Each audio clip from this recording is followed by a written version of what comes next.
Good afternoon. Can you hear me? It's all very quiet, so I'm not sure what I'm talking to avoid.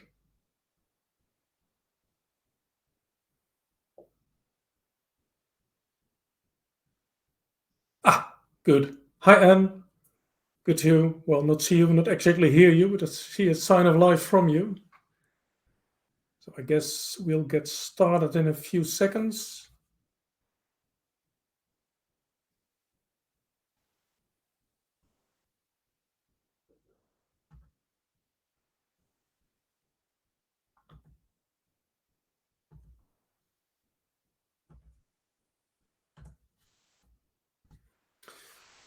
Okay, that's going. I'm coming to you from my son's bedroom in Zoetermeer in the Netherlands. It's 8:30 at night. I guess you are either just after lunch or just before lunch, depending, of course, also on where you are. And we're going to talk about this rather unusual title, especially at an Oracle conference. It's a bit provocative, isn't it? Help me move away from Oracle. And there used to be an exclamation mark as well, but I got rid of it. Um, I'm not going to tell you how to move away from Oracle. I'm going to tell you what to do when people say to you, "Help me move from Oracle," or when you think that yourself. And it has been asked of me a couple of times. But before we get into that, I'll briefly introduce myself. My name is Lucas Jellema. Some of you may have seen uh, or heard me before. I work for a company in the Netherlands called Amis. That's part of a larger ecosystem that we call Conclusion. And I call myself architect in some way, form, or shape. Cloud solution architect is one of the options I'm using. Nobody really knows what an architect is, so you can add any adjective and then still nobody knows. I've been part of the Oracle community for quite a long time. I'm an Oracle Groundbreaker ambassador and an Oracle ACE director, and a frequent speaker at conferences like the one we're all attending right now. And normally I wouldn't go into any more detail about myself, but for the rest of my presentation, it probably makes sense to tell you a little bit about my background. So I started working at Oracle and also with Oracle back in 1994, which compared to some of you may not even make me a veteran, but compared to many of my colleagues and many of the people I meet in my professional life, it definitely makes me a veteran. And when I started, the cool new technology of the day was Oracle Database 7 with database constraints and with PL/SQL and also forms, and not just forms 3.0, SQL Forms 3.0. But then we also got into Forms 4.0, quickly forgot that, and then Forms 4.5, UI client server, and that's still around, as I will tell you in a little bit. Of course, reports, and the product that most captured my attention, Case 5.0, 5.1, and then Designer 2000. And that's where my career got off, or if you can call it a career, but it certainly got off. And I really enjoyed doing that. And at the time, it was extremely fashionable and hip technology. In 2002, I left Oracle, started working at Amis, the company I'm still at. So this year, I do have an anniversary of 20 years. But I continued to work with all these Oracle technologies and added some new technologies, both from Oracle and from outside of Oracle. But ever since, I've still been linked to Oracle technology in some form. And as a consultant, I've visited over 50 companies. I think it's probably closer to 100, but at least 50 companies. And all of them, of course, dealt in data. And they all had end user applications. And especially in this century, all of them were struggling with integration challenges. And at the start of the century, or actually at the end of the first decade of the century, we started doing things in an agile way. And as of late, we are working on the cloud, and we're trying to implement DevOps, and we're talking about Internet of Things. And all of these are themes that I come across at most of the organizations that I'm a consultant with. Almost always Oracle technology involved. Nowadays, not always, but at least the same concepts and the same sort of challenges. And over the last few years, several customers have asked me, help me. Well, not just help me, because they always asked help me, but now they've been asking me to help them get away from Oracle. They literally said, help me find a way to get away from Oracle. And I didn't like it. I didn't understand it. I didn't want to do it. But then I started to study it. And by the way, I've also discussed it with my colleagues and with people in a larger alliance, European alliance with various companies, and they all have had this question. They've all been working with Oracle for 20 years or longer, and they've all been getting these same questions from their customers. So who is asking this question and why? And the people asking this question almost invariably are managers, and frequently managers that are fairly new to a company. They are asking this. And why are they asking this? Frequently for fairly emotional reasons. They are frustrated, they are fed up, they feel let down. And one of the things, especially in the Netherlands, I'm not sure whether it might be different in the US, but in the Netherlands, organizations frequently feel not treated in the right way by Oracle Corporation. And they have this nightmare almost about their encounter with Oracle License Management Service, if you can call it service. In Netherlands, they are typically called the license police. So emotions play a large part about interactions with Oracle. And when I started at Oracle, I was very surprised to find that the Oracle account manager, the person responsible for treasuring the relationship with customers, they were on a quarterly target, and that didn't square with me. And I've had several run-ins with these account managers because it seemed like I cared more about the relationship with the customer than they did. But that's from long ago. Another thing that's frequently said, it's so expensive. Oracle is so expensive. And that to me is also a fairly silly thing to say, because expensive is subjective. Something is expensive because, well, the cost of it is higher than the benefits of something. And then I agree, it's expensive. This is not something that people typically know or can prove in any way. It's a gut feeling that something is expensive, but when asked about, well, what then are the costs and what are your benefits and how do the two compare, they can't really answer that question. And of course, they should be able to in all things business, and they typically are not in most things business. You could also argue that, well, maybe the cost isn't higher than the benefits. However, the cost of the Oracle-based solution is much higher than the cost of an alternative solution. If that's the case, then you can also argue Oracle is expensive. This is not something people typically know. It's something they suspect. It's probably something that other vendors have been telling them, but they don't know for sure. And when I say cost, it's really the combination of the operating cost, the management cost, the maintenance cost, as well as the initial investment.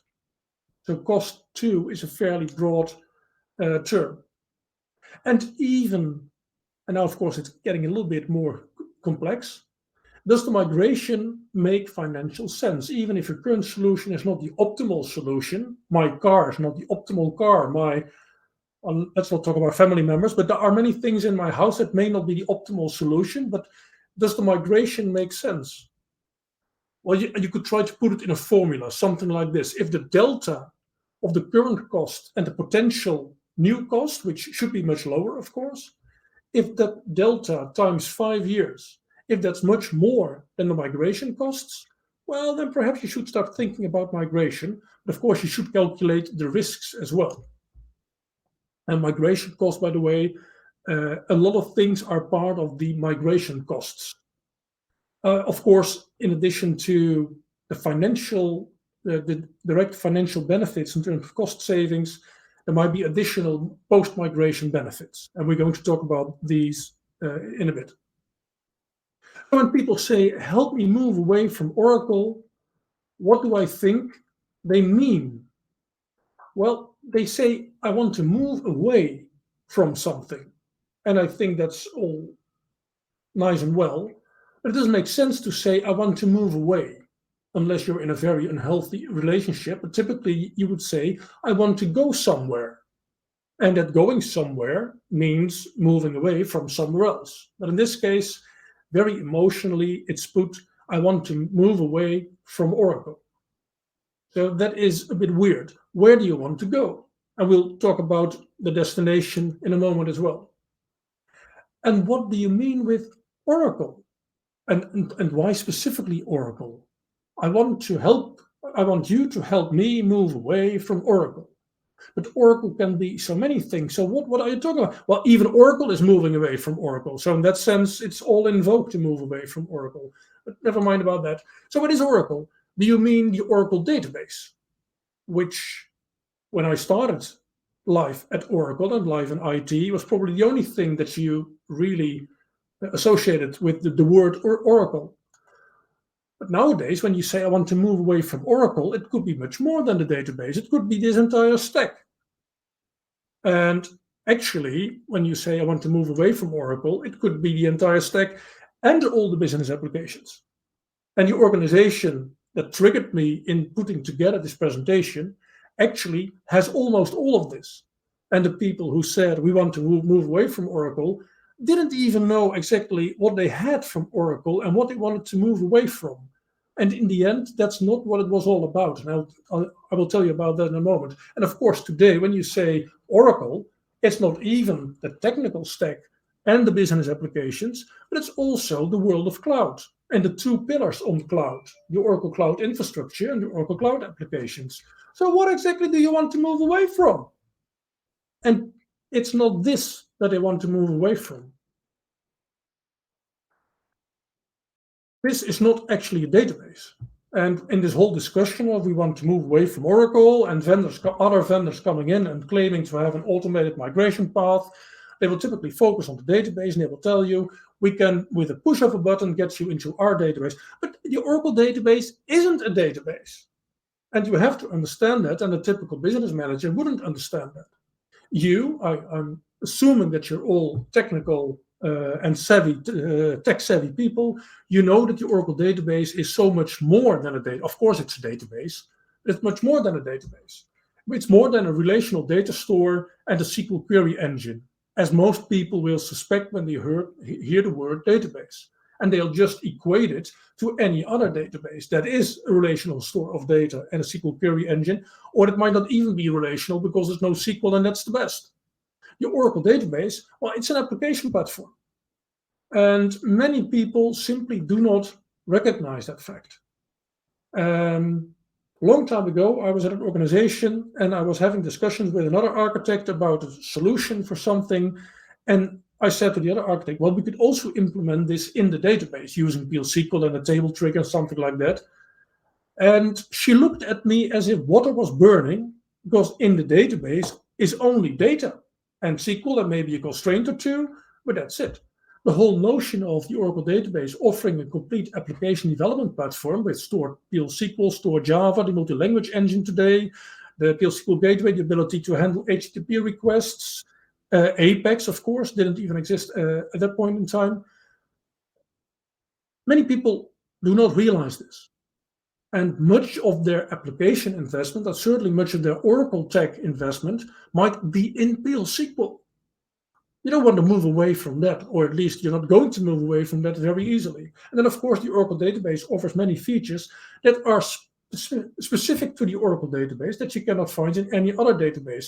So before you say, I want to move away from Oracle, and knowing what you actually mean, and even if it's only the database that you're referring to, realize that the database is much more than just a database. And you're not talking about migrating a few tables with their data. I'm getting all emotional. Lucas, your slides ended. Or your share. Sorry, what's that? If you were sharing your screen, we're no longer seeing it. Oh, Not sure what happened, but I will. Thanks for letting me know. And can you now see the slide again? You may have to try it again because it's still not sharing. Okay. And what about now?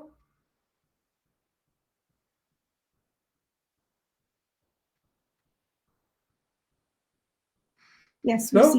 Yes, I see it now. Okay. Okay. So the Oracle database is not the same thing as, and in general is much more than other databases such as PostgreSQL, MySQL, SQL Server, AWS, RDS, and most of the NoSQL database platforms.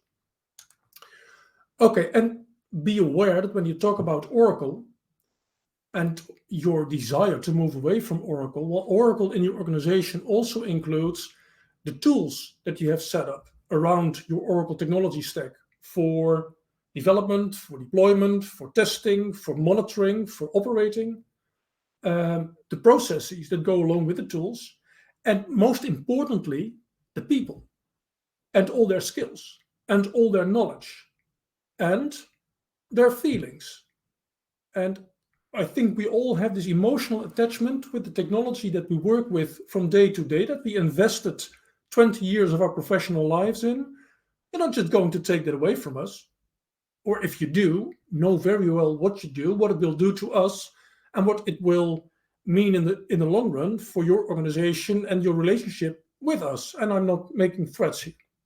There's so much more involved with Oracle and moving away from Oracle. And if nothing else, Oracle, as we all know, it's the devil we know. It's not perfect, but we know more or less what to expect, and we can handle it.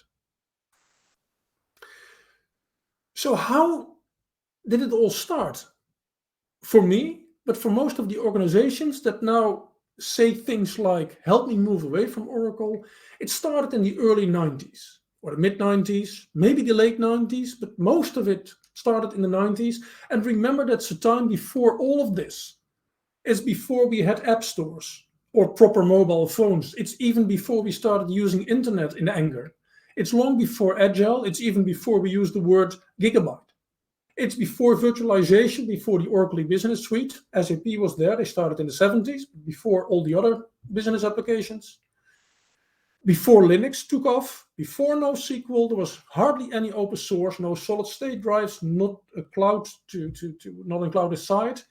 Internet of Things was far away. We didn't talk about climate change, and there was no metaverse whatsoever. Back to the early 90s. It's the era where the relational database management system came of age, and SQL ruled the world. And here are some of the products that you may have been working with or that you may have been in competition with. And we saw the first rollout properly of IT in any organization, any mid-sized organization across all industries. IT no longer was a specialty for large government organizations or large defense industry organizations.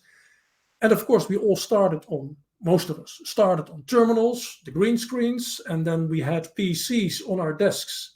And then we started using Windows, and the GUI arrived, and client server 2-tier applications arrived, not even 3-tier, no web applications. And we did a lot of custom development.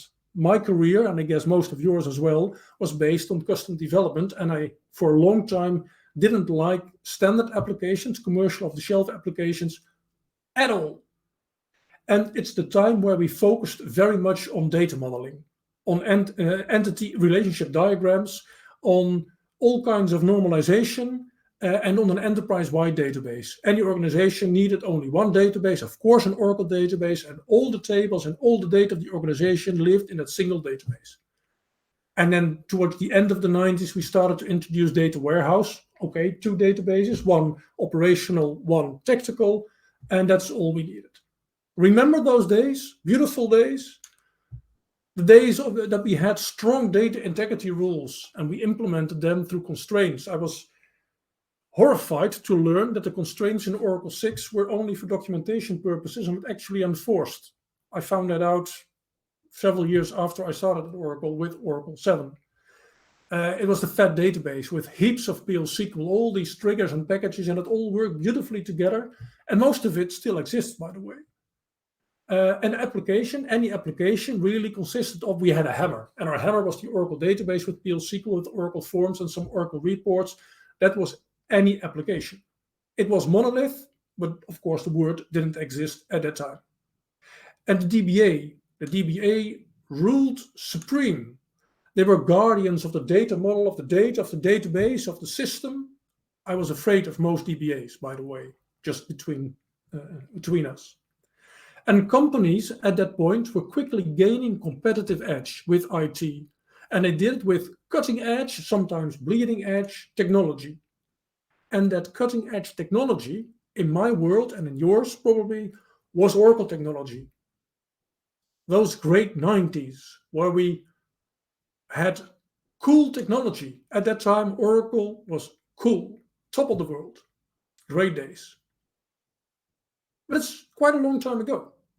And so much has happened since that time, since the early and mid 90s, where the foundation was laid for many organizations using Oracle technology, using this approach with the hammer, with the strong relational database, with lots of PL SQL, with forms applications. That strong foundation, it's a long time ago that we started building it. And so much has happened since. And some of it is on this slide. And I will go into a little bit more detail for some of this. As I said, SAP was already around in the mid-90s. Java started in 95. The web sort of took off around that time. Commercial off-the-shelf applications, Oracle E-Business Suite, I think started in 97 or somewhere around that time. Virtualization, early 2000s. Agile Manifesto, 2001. The App Store, 2008. NoSQL database, the whole notion of NoSQL and the term became in vogue, I think, at the end of the first decade of the century. We started to talk about DevOps. Much later, we started to talk about containers and about clouds and about serverless and about the metaverse at the far right of the picture. Let's go into a little bit more detail. So what happened? Well, we did waterfall. We did fairly long projects. We started with the conversation and we ended with delivering the application, but not much conversation took place in between. And in Agile, we talk to the business all the time, or at least that's the idea. And we want to be agile, we embrace change, we focus on business value, we have very frequent releases, and in order to do so, we have to automate much of the process. Many of us are still trying to get here, by the way. It's like it's utopia, but we don't all live in utopia. What also happened, and I mentioned that before, no, I didn't mention before, in the 90s, we got computers on almost everyone's desk, but still in a business environment. That's the picture on the left. And then as time progressed, IT became of everyone. My mother started using an iPad, I think 5 years ago. That for me was a sign that what I was doing impacted everyone in the world, or at least including my mother. An organization started to do B2C instead of only B2B to their own employees and maybe to some of their suppliers. So we saw apps, we saw 24/7, we saw requirements for almost real-time reaction to things that happened. We saw web scale going from hundreds of users through thousands of users to hundreds of thousands or even millions of users, or at least potential users. So much more was needed in terms of security. Have you recognized Vladimir Putin? And of course, there are regulations that also link into security. And more happened. We saw virtualization of hardware.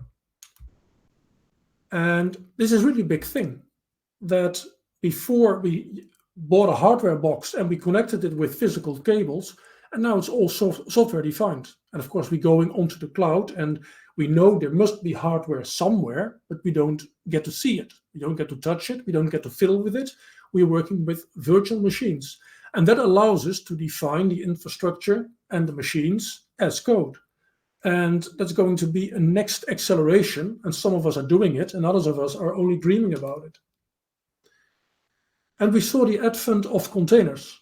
And that's almost like the next step in virtualization of hardware. We see a lot of standardization around containers and container platforms, of tooling and pipelines. We see even more automation, and we see this concept of elastic scalability. Scale up, scale down, at runtime, as is needed for the current needs. And we'll talk a little bit more about that in a moment. And of course, we've seen the cloud arriving. We may not actually be on the cloud yet. Our organization may not be, but we know it's there. It's looming over us. And it won't. It will be very hard to escape it if we even wanted to escape it. And with cloud, what we get is very important, pay per use instead of some capex, some initial investment in hardware and software licenses. That's all based on the high watermark, on the volume we're doing over Christmas or the volume we're doing over the busiest period in our business. We can very quickly ramp up. I stem from an age, and I guess the same goes for you, where a server took you 6 weeks, 8 weeks to get available. And then you had to install the software, of course. So before it was actually up and running and hooked to the network and the right firewall ports were opened, it was easily 2 to 3 months before you could get started. With the cloud, you can get started on your own server in 5 minutes. That's not just marketing speak, by the way. That's something I've done, something that you may have done or at least could do. And there's the democratization of IT. Anyone, anywhere, any scale, also a startup, a small organization, can use the same software, pay per use, so little use, but the same software as any large organization. And that's leveling the playing field in some way. But there's some other words on the slide, but I'll skip them for now. What we've also seen is from the architect's point of view, we had the monolith, and I started to build the monoliths in the mid-90s. But now we know better, or at least we have a new approach. In order to be able to realize the agility that the business is expecting of us, we need to work on smaller pieces that we can, independently of each other, we can change, we can relocate, we can scale, we can re-implement. And that means that we're now working with something called microservices. And microservices are just smaller systems that are somewhat independent of the other smaller systems, but they can still work together. They interact via APIs and via events.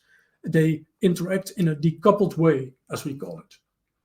And we are striving towards having each microservice, each mini application, completely owned by a team, completely owned by that team through the entire life cycle. That's not just development, that's also operations and maintenance, and more development and more operations, etc., etc. So many things have happened.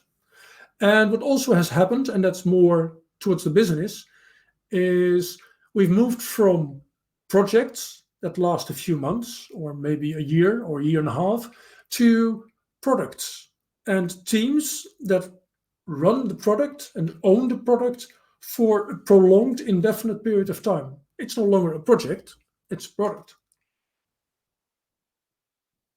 And instead of having silos, vertical, closed, specialist silos, we now build cells that have all the functions they need to support a business process or even a value stream from IT in different roles and maybe even from outside of IT. And we have this notion of shift left, which very simply put means doing things earlier on in the life cycle, starting to test before even you have built the software, starting to think about security before you've handed your software to operations, as maybe sometimes used to be the case. So shift left, think and do things earlier on. And of course, what also has happened since the mid-90s is the passage of time. Even without considering anything else, even without considering the apps and the cloud and the microservice and the Internet of Things and the containers, time has eroded many things, like the rocks on the right. But time also erodes any IT system. If you don't touch it, if you leave it alone, it also ages. And it's not like it's physical erosion, but it ages. And the company that I'm currently working with, the one that brought me in a year and a half ago and that said, help us move away from Oracle, started being extremely successful based on Oracle technology in the mid-90s. And then time went by and eroded everything. And one of the things they didn't do very carefully was technical lifecycle management. And they basically used the same technology as 25 years ago. And it's still fine technology, but of course, much better technology is available, or much better use can be made of technology these days.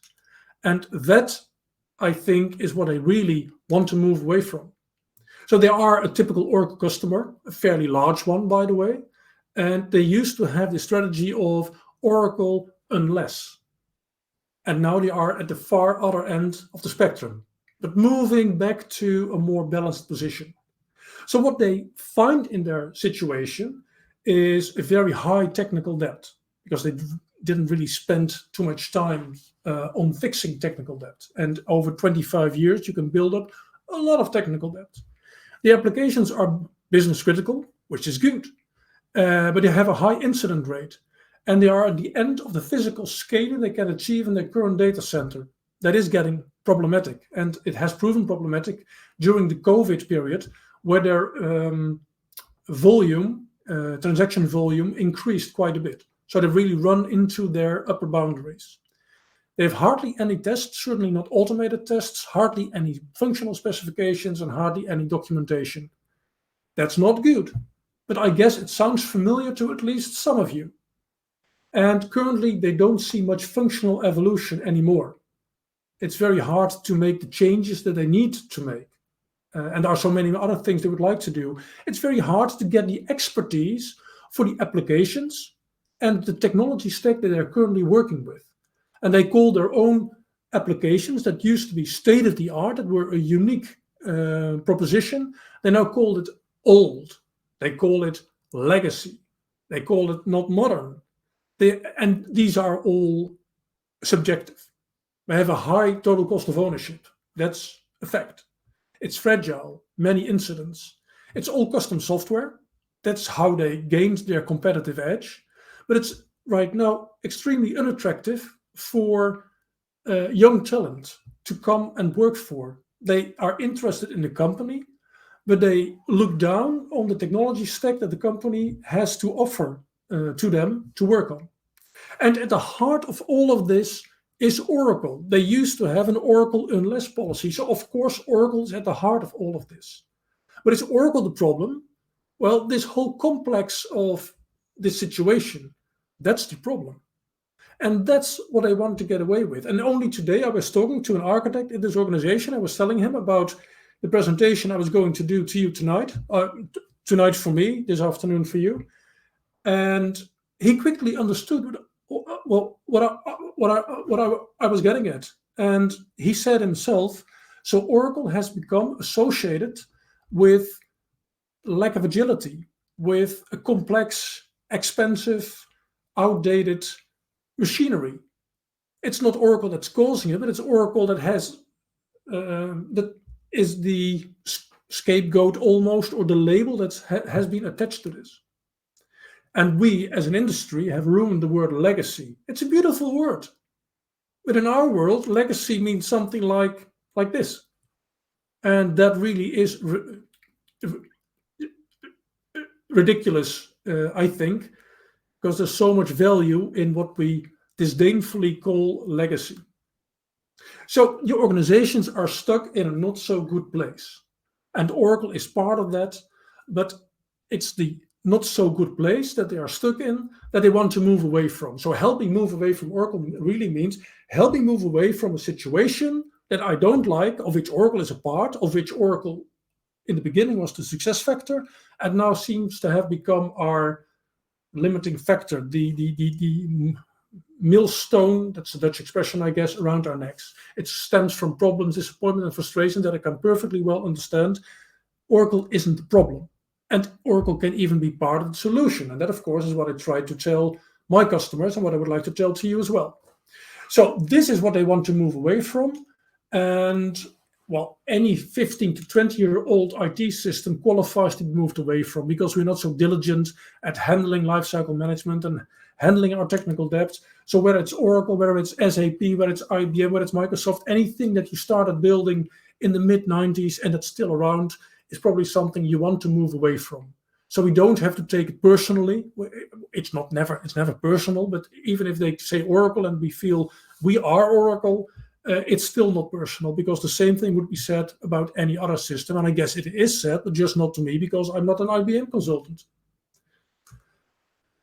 So where do you want to go?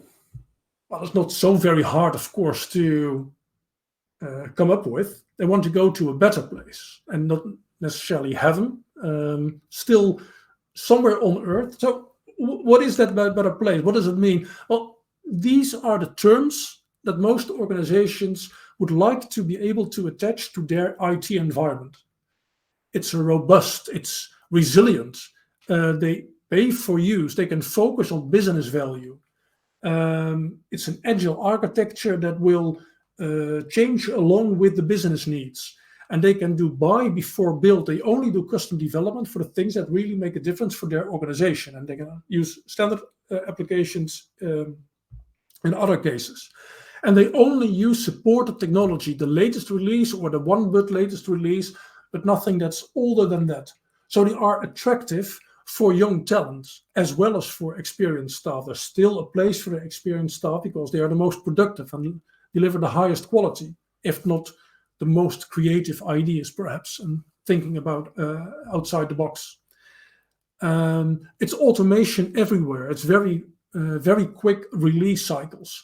That's where they want to go, and that's the most important part of the discussion. This is where they want to go, and where they are coming from. Well, they are coming from their current situation, and how do we get to their desired situation? And does it really mean moving away from Oracle? Well, you can see Oracle shimmering through, and Oracle very well can be part of a landscape that has all of these qualities. And in most organizations have invested heavily in Oracle and in people with a lot of Oracle skills. It's probably best that you make sure that your Oracle technology is part of the end game of the situation that you're moving towards. So how to go there? And of course, being a consultant, I have to say it depends. And of course it depends, but there are some things that we can say in general. You have to determine what your objectives are, where do you think you should be, and then you have to realize that that's a very big thing to go from where you are to where you want to be. So you have to go there in small steps. You have to eat the elephant bite size. And all of this doesn't exist. The only migration that happens more or less automatically is the migration of the birds. And all the other things are false promises. So how do you find your route? And one option, and this is one that's fairly well documented, and I will talk about this in more detail on Wednesday, specifically on finding a route to the cloud, and that's the 6R strategy. And you can apply it, of course, to going to the cloud. You can also apply it in general to a modernization of your IT environment, your IT landscape. And it basically consists of, well, you start with your current systems and you analyze your current systems. And here I'm focusing on Oracle database, but all your applications should be part of the analysis as well. And then for each of your current systems, you need to know a few things, of course. What do they do? Who do they do it for? What value are they generating? What cost are they causing? What's the balance between the two? Is the system required for some reason, for some business reason, or some regulatory reason? Is perhaps no one using the system anymore, and did no one notice? And you would be surprised that a number of organizations that have applications that are still running, even though no one are actually using them. So you have to do the analysis of your current systems, and then a number of things can be decided for each of the systems, or each of the major features of these systems. And one of the options is retire. Turns out we don't need it, let's get rid of it. Decommission, by the way, is not trivial in some cases. That's a different discussion. You can also decide to retain what you have, perhaps refurbish, upgrade to the latest technology version, but don't do anything else outside of that. And then, and this is where you might enter the world of the cloud or your new IT infrastructure on premises, if that's where you want to go, you can decide to rehost. You can take your existing systems but bring them to a new platform. And the platform is probably virtualized, might be containerized, and it might be cloudified, depending on your preference and on the benefits that you're seeking. And then you can also determine to re-platform. Take your existing systems and bring them to a new platform. Could be a new, in this case, for example, a new Oracle database, the autonomous database that you don't have to manage yourselves. So your DBA can start spending their time on more important things, on more interesting things. You could even go to a different database. Of course, that's not something I would like to promote in this talk. You can also decide to refactor and re-architect. So you take your existing system, you're going to re-implement it, for example, in a more microservices style architecture, because you have plans with it. You want to evolve it.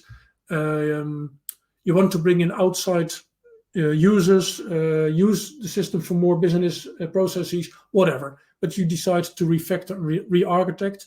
And the last option in the 6R model, at least, is to repurchase. Instead of using your custom system or your existing commercial off-the-shelf system, you decide to move to a new, and it will probably software as a service in a cloud environment. So this is one way of finding a route for your existing landscape, the applications and the major components in these applications. Now, we don't have the time, and I also don't have the experience and the knowledge to give you a complete set of guidelines in detail for every situation.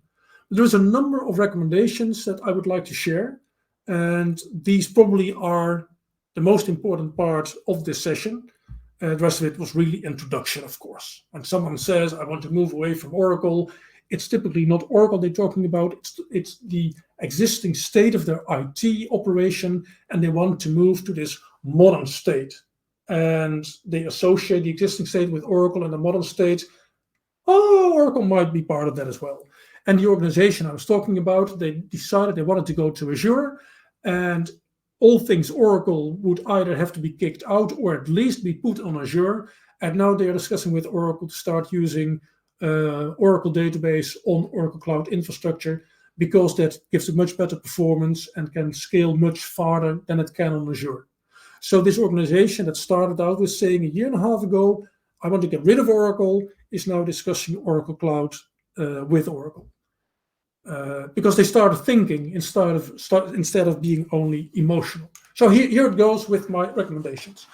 Appreciate the tremendous value in your current systems.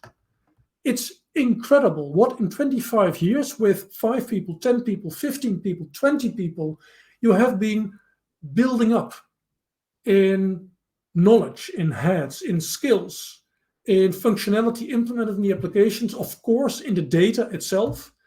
I'm surprised by how few organizations explicitly include their IT systems, their custom applications, and their databases as assets on their balance sheets, and they should. So much money was invested. Money should be used to keep it up, and money is needed to replace it if that's ever going to happen. So understand how much value there is. And it's not something, if you build it in 20 years with on average 5 people or even 10 people, it's not something that you can replace in a year or 2 years' time with just a few people. Much more than in the 90s, realize that many of your business processes are not unique. And that's not where your focus should be. Use standard applications for anything in your organization that really is standard, or where perhaps applying a standard will even improve what you're doing today. Make sure that you focus your precious assets and your talent on the things in your business that make your business unique, and then in IT, what can really make your business shine, and not spend your IT personnel on another employee time writing or application or something like that. That's not what makes you special. Be on top of your debt, your technical debt, your functional debt, your organizational debt, your operational debt. Know what you have, know what it's worth, know where things are lacking, and work on the abilities of your software, the operability and the maintainability and the readability and the testability. Many things of your software probably are lacking, because when we started to build the software in the mid-90s, there were so many things that we didn't know at the time, or at least we didn't apply. And I'm guilty of that as well. Start to think about modernizing your application architecture. And that really is all about decoupling and about trying to turn your big things into smaller things. That's the only way you can make them manageable. And then along with that, refine your data architecture. And there's a lot on this slide, and there's much more than we can talk about, but try to think about standalone domains. What are perhaps today different schemas in your Oracle database? Maybe they shouldn't be in the same database. Or at the very least, you should have very strict rules about the interfaces between these schemas. And there should not be logic that just cuts across the schemas, and no foreign keys that point from a table in one schema to a table in another schema, one table in one domain to a table in another domain, even if it feels so good to have all the integrity constraints. And I know 20 years ago I was singing a very different song, but now I've understood, that we have to try to break apart the things that really belong together and not mix them up with things that they don't belong to. Along with that, be very aware of the data that you have and the meaning of that data. And your data will be used in many different places, not just in your Forms applications or your web applications or your mobile application, but also in your data warehouse and in your integrations in your APIs. And it's very important that we know what the data is, what the quality is, what the rules are, where the ownership lies, what the data lifecycle management, the data lifecycle looks like. This is something that most organizations are not extremely good at. And this is, I think, where DBAs, who are no longer needed for the menial tasks at managing databases, because there we now have autonomous, this is where I think the DBAs probably should head for next in their careers. You may not know the abbreviation CQRS. It basically means the database that handles your transactions, the data manipulation, does not necessarily need to be the same database that handles all the queries. Allow for read-only derivatives that cannot be changed, but that make the data available in a suitable way for certain usages. And I would like to do a presentation on this topic alone.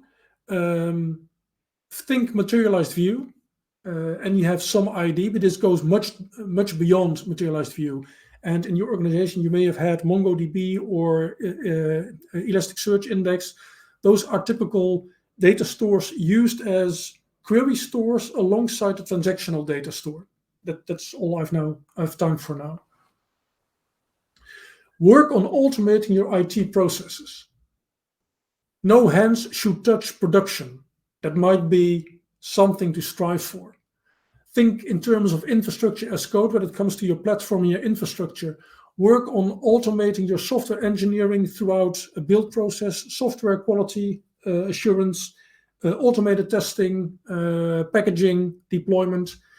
To be honest, I've talked about it for longer than I've been doing it, but now I see the value. And it takes a lot of investment upfront, mental investment, and also actual time investment. It pays off, and it brings you to a next level as an organization. When you design and you go to the cloud, and even if you don't, design for elastic platforms that can scale, and that in particular can scale horizontally, scale out, scale in by adding instances or removing instances. If not with the Oracle database itself, then certainly with the application serving units around it. Work on your lifecycle management. This might even be the most important one of all. Do a constant evaluation, and based on that, a constant evolution of your technical and functional capabilities. Know at all times what you have, which libraries you're using, which tools you're using, which platform components you're using, what versions of them you're using, if you're using Log4j version 2 or not, so you can act. and know for your applications what value do they generate, and what does it cost to operate, and is there still a right balance? And kill your darlings. Applications that are no longer used, get rid of them. Also know what's available in the world around you, not just in commercial off-the-shelf applications, but also in terms of the latest versions of your database or your application server or your cache component or any other technical platform components or library or tool. And know what's the gap between what you're using and what's available. Explore what's the cost of closing the gap and also what the benefit is. And then, of course, you can take action. Keep moving forward for many reasons. If you move all the time, then moving is no longer a risk, is no longer scary. But also it keeps you entertained, if you like, and your colleagues as well. It's easy said, more easily said than done. Remember that backwards compatibility can easily make you complacent. I find that after 25 years, what I learned in terms of SQL and PL/SQL and even forms 25 years ago, well, it's still relevant. That's good. And the code I write today, with my skills of 25 years ago, it will still run. So that's big kudos to Oracle. But we should not get complacent. And we have to make sure that our code, our own code, is not actually backwards compatible. If the code you write today could still run on a platform of 20 years ago, then you're not leveraging any of the benefits that the platform has gained over the last 2 decades. That's not something to be complacent about. That's something to be ashamed of. So constantly embrace and leverage what's new. Not necessarily bleeding edge all the time, but today your database is probably database 12, if it's not 18 or 19, and you should not be using it as if it's 9. Maybe you can use it as if it's 11 GR2. So embrace new concepts and patterns and tools and ways of working, new features, new technology. And if you're still using the plus sign for outer joins, you shouldn't. If you're still using decode instead of case, you really shouldn't. If you've never tried out the with clause in your SQL queries, come on, give it a go. Tomorrow, maybe today. It's almost lunch. After lunch, and hopefully, if we get ourselves going again and we start applying perhaps a little bit of Oracle Cloud and of Autonomous Database and of other new things, we can get back some of that aura of success that Oracle used to have, and maybe not necessarily that, but we can certainly persuade people that to get away from Oracle is definitely not a sound business strategy. That's not what it's about. You may want to get away from the situation that your Oracle-infused landscape is in today, and you want to get into a better state and a better shape, and Oracle can still very much be part of that, because the value of Oracle Database, and of all the investments that you have made in Oracle, that value very still stands. So when people say, help me move away from Oracle, they actually mean, is my analysis, that they want to move away from what's on the left side of the slide. And of course, they want to move away from all of that. And they want to move to all the beautiful things that are on the right side of the slide, where the business is in control and IT supports the business, and there is the agility all around, and we can make use of modern features, and we can brag about our IT on the golf course. That's the typical expression in the Netherlands. Not sure that's the same for you. But be very mindful that it's not unreasonable to expect, or at least it's very likely, that Oracle is part of that as well. So when you say, help me move away from Oracle, that might very well mean, help me move away to Oracle, but Oracle in this new situation with all these new facilities and prepared for the future. And that is what I had to say to you today. So thank you very much for attending, and I will be available for discussion, and maybe in the chat there are interesting questions and remarks. My contact details are on this slide, and the slides are already in this virtual room. And if you want to have more details about the Rocky Mountain Oracle User Group, you can see the contact details as well. So now I'll stop sharing, get back into the virtual room, and check out whether you have any questions or remarks for me. No, I wasn't checking the chat. Sorry about that. Nothing else.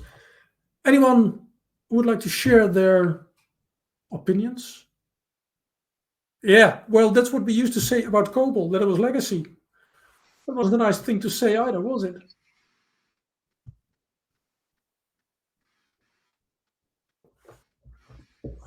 Okay.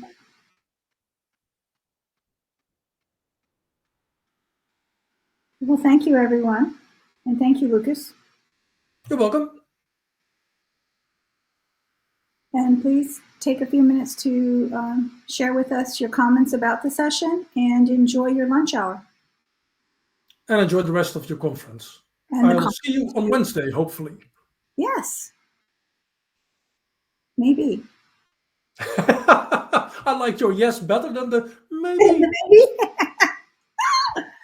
Oh, I don't know if I'll be the room monitor for that session. No, that's fine. That's fine. I'm just kidding. Thank you. Okay, thank you. Have a good day.